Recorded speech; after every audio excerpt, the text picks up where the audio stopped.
শহরের নামী ব্যবসায়ী অতনুবাবুর আজ নতুন ডুপ্লেক্স বাড়ির গৃহপ্রবেশ। চারিদিকে আলোর রোশনায় রজনীগন্ধার সুবাস আর দামি পারফিউমের গন্ধ মম করছে। আমন্ত্রিত অতিথিদের তালিকায় শহরের বড় বড় সব রাঘব বোয়াল।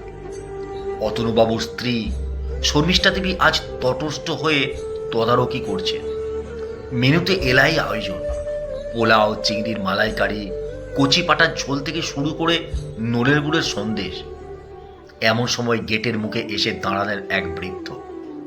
পরনে জীর্ণ ধুতি, গায়ে একটা তালিমারা ফতুয়া। কাঁপা কাঁপা গলায় তিনি দারোয়ানকে বললেন, বাবা, ভিতর থেকে গিন্নিমাকে একটু ডেকে দেবে? সকাল থেকে পেটে দানা জল পড়েনি। যদি একটু ফ্যান ভাতও জোটে। দারোয়ান তাকে তাড়িয়ে দিচ্ছিল, কিন্তু শর্মিষ্ঠা দেবী তখন বাইরে আসছিলেন সাজানো ফুলের টব তদারকি করতে। বৃদ্ধকে দেখে তার কপালে ভাঁজ পড়ল।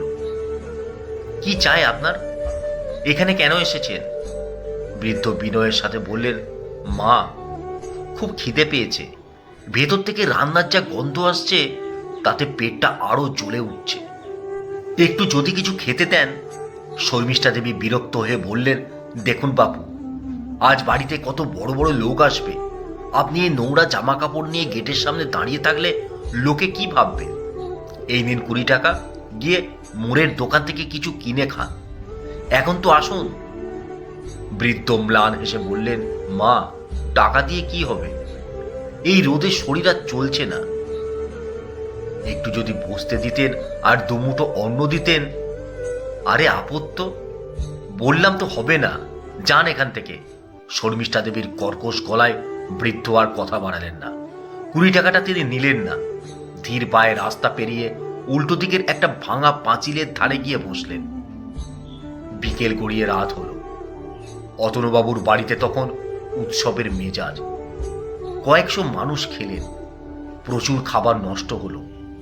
প্লেটে প্লেটে অর্ধেক খাওয়া খাবার ডাস্টবিনে জমা হতে লাগলো।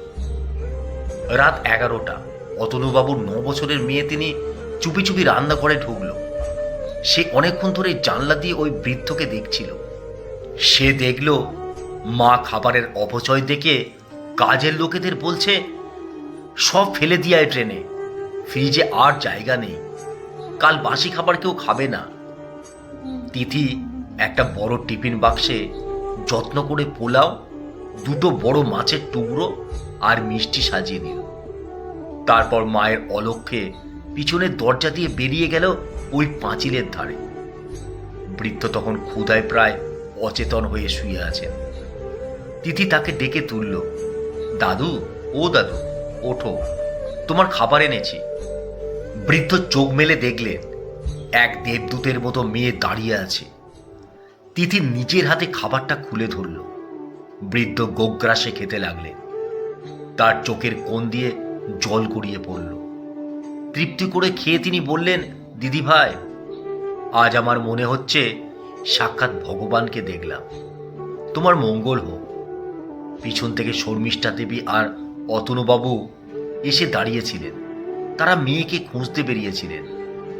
মেয়ের এই কাজ আর বৃদ্ধের চোখের জল দেখে শর্মিষ্ঠা দেবীর বুকটা কেঁপে উঠল। তিনি বুঝলেন, যাদের তিনি বড় লোক বলে আপ্যায়ন করেছেন তারা কেউ তাকে আশীর্বাদ দেয়নি, বরং খাবারের দোষ খুঁজেছে। আর এই অভুক্ত মানুষটির একবেলার আহারের তৃপ্তি তার বাড়িকে আর সত্যি পবিত্র করল। শর্মিষ্ঠা দেবী এগিয়ে গিয়ে বৃদ্ধের কাছে ক্ষমা চাইলেন এবং তাকে ভেতরে নিয়ে আসার আদেশ দিলেন। আসলে আমরা প্রায় উৎসবের নামে অপচয় করি এবং সেই মানুষদেরই খাওয়ায় যাদের পেটে খিদে নেই। অথচ প্রকৃত ক্ষুধার্তের মুখে অন্ন তুলে দেওয়াটাই হলো আসল ধর্ম।